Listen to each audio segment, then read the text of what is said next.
Me llamo María del Carmen Rivas. Tengo 28 años y crecí en San Lorenzo, un pequeño pueblo en la costa mediterránea, donde todos creen que mi familia es perfecta. Desde fuera, nuestra casa blanca con bugambillas trepando por la fachada parece sacada de una postal. Vecinos y conocidos nos saludaban con sonrisas. Ahí va la familia Rivas, trabajadores, unidos, ejemplares. Pero esa era solo la fachada. Detrás de las cortinas, la historia era muy distinta. Mis padres, Isabel y Javier Rivas, eran respetados en el pueblo. Tenían una gestoría contable que llevaba los negocios de medio San Lorenzo. Mi madre siempre impecable, trajes planchados, maquillaje perfecto, y esa sonrisa que convencía a cualquiera en las ferias solidarias o en la iglesia. Mi padre, en cambio, era más callado, más serio, siempre apoyándola como si sus palabras fueran ley. Y luego estábamos nosotras, sus 2 hijas, Beatriz, la mayor, 4 años más que yo, y yo, la sombra. Beatriz era la niña prodigio. Sacaba sobresalientes sin despeinarse, campeona en natación, líder en el instituto. Mis padres orbitaban alrededor de ella como si fuera el sol. Yo, en cambio, siempre era el eco apagado, el intento que nunca alcanzaba. Recuerdo una vez, tendría 8 años, gané un concurso de dibujo en el colegio. Llevé el diploma a casa con el corazón palpitando de orgullo. Mi madre lo miró de reojo y dijo: «Qué bonito, María. Pero tu hermana acaba de quedar primera en las Olimpiadas de Matemáticas. Eso sí que es un logro». Su frase me atravesó como una aguja helada. Mi padre, sin apartar la vista de los papeles de la gestoría, añadió: «Tu hermana tiene futuro. Yo también tenía futuro», pensé entonces, solo que nunca lo verían. El día que todo explotó fue la víspera de la boda de Beatriz. Yo llevaba meses partiéndome el alma para que todo saliera perfecto. Coordiné flores, menús, invitaciones. Pasaba noches enteras escribiendo listas, revisando contratos, corrigiendo hasta el mínimo detalle. Tal vez, en mi ingenuidad, creí que si lograba que la boda de mi hermana fuese impecable, mis padres al fin me mirarían con algo parecido a orgullo. Pero aquella tarde, un error mínimo, un descuido insignificante, se convirtió en la excusa perfecta para destrozarme. Había preparado varias cajas con decoraciones, centros de mesa de cristal que había buscado durante semanas. Al llegar a casa de mis padres, noté que faltaba una caja. La había dejado en mi piso, un simple despiste después de tantas noches, sin dormir. Cuando mi madre se dio cuenta, su rostro se endureció. «¿Dónde está el resto de las decoraciones?», preguntó con un filo en la voz que me paralizó. «Está en mi apartamento. Me la olvidé. Voy ahora mismo a por ella», respondí rápido, intentando calmar la tormenta antes de que estallara. Pero ya era tarde. Mi madre golpeó la mesa con la palma abierta. «Siempre lo mismo, María, siempre arruinando todo. Esta es la boda de tu hermana, no un juego escolar que puedas hacer a medias». Mi padre levantó la vista del café que estaba bebiendo. Su tono fue más bajo, pero igual de venenoso. «Hemos sido pacientes contigo, hija, pero esto es demasiado. Siempre nos avergüenzas». Sentí la sangre arderme en las venas. Solo olvidé una caja. Quise defenderme, la voz quebrada. He hecho todo yo sola durante meses. Pero mi madre me cortó con un susurro cargado de veneno. «Tu hermana jamás habría fallado así. Nunca». Detrás de ellos, en la escalera, vi a Beatriz y a su prometido, Alejandro Martín, observando en silencio. Ella bajó la mirada, incapaz de sostener la mía. Ni una palabra en mi defensa. Alejandro se limitó a encogerse de hombros, incómodo, revisando su móvil como si nada de aquello le concerniera. Mi madre entonces escupió la frase que marcó un antes y un después en mi vida. «El mayor regalo que podrías hacerle a tu hermana sería desaparecer de esta familia para siempre». Mi padre asintió con un gesto seco. «Es lo mejor, María. Tú no encajas aquí. Las palabras me atravesaron como cuchillos. Por un instante, pensé que iba a derrumbarme. Pero algo dentro de mí, algo que llevaba años dormido, despertó. Una claridad fría me envolvió. Ellos nunca me habían querido. No era por la caja perdida, no era por la boda. Era porque, para ellos, yo jamás fui suficiente. Dejé la caja que llevaba en el suelo, levanté la barbilla y dije con voz firme: «Está bien, tendrán su regalo». Y salí, cerrando la puerta de un portazo que resonó como un disparo en mi pecho. Esa noche no dormí.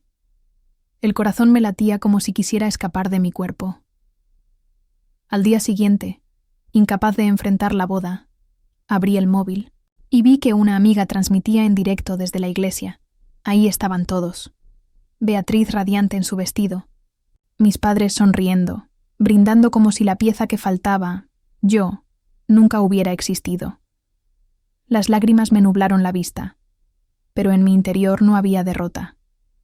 Había una chispa, una idea peligrosa y liberadora. ¿Y si realmente desaparecía? ¿Y si convertía sus deseos en mi libertad? Ese fue el momento en que decidí que no volvería a ser la sombra de nadie. Cuando cerré aquella puerta detrás de mí, no era solo el portazo de una hija cansada, era el final de una vida entera. Mis padres habían dicho las palabras que, en el fondo, llevaba años temiendo escuchar. Y yo no iba a darles el gusto de verme suplicando. Esa misma noche me senté en la mesa de mi apartamento. El reloj marcaba las 2:30 de la madrugada, y frente a mí, mi portátil encendido iluminaba la penumbra. El vaso de agua en mis manos temblaba, pero mi mente estaba más clara que nunca. Tenía que desaparecer. No solo irme de casa un par de días, tenía que arrancarme de sus vidas como ellos querían, pero hacerlo en mis propios términos. El plan primero, las finanzas. Durante años, había contribuido a las cuentas familiares, sobre todo para cubrir las medicinas de mi madre y ciertos gastos de la gestoría. Dinero que nunca me devolvieron, claro. Una especie de impuesto por existir bajo su techo. Llamé a un abogado que conocí en una conferencia de marketing meses atrás, Julián Ortega. «María, ¿estás bien?», preguntó. Sorprendido por mi llamada, tragué saliva. «Necesito congelar unas cuentas compartidas. Y rápido». Hubo un silencio al otro lado, luego un suspiro. «Eso significa problemas familiares, ¿no?». «Significa que si no lo hago ahora, me quedo sin nada», respondí, con una firmeza que ni yo reconocía en mi voz. En menos de 48 horas, Julián había preparado todo.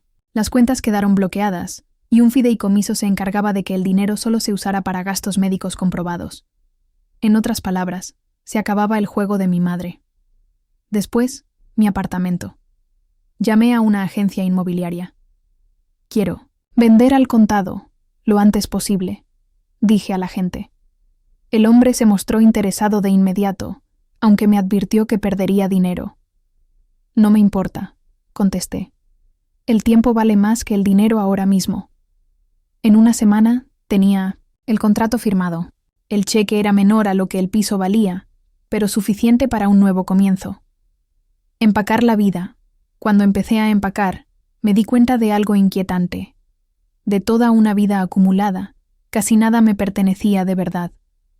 Muebles heredados, adornos que mi madre había criticado, ropa comprada para encajar en sus estándares. Todo me parecía ajeno. Al final, mi pila de lo que vale la pena era ridículamente pequeña. Mi portátil. 3 cambios de ropa que realmente me gustaban. Mi diario de adolescencia, lleno de páginas manchadas de lágrimas. Y un collar de amatista que me regaló mi profesora de arte en secundaria, la única que alguna vez creyó en mí. El resto lo vendí, lo doné o lo dejé atrás. Cada caja que desaparecía del apartamento era un recordatorio. Estaba quemando puentes y no había vuelta atrás.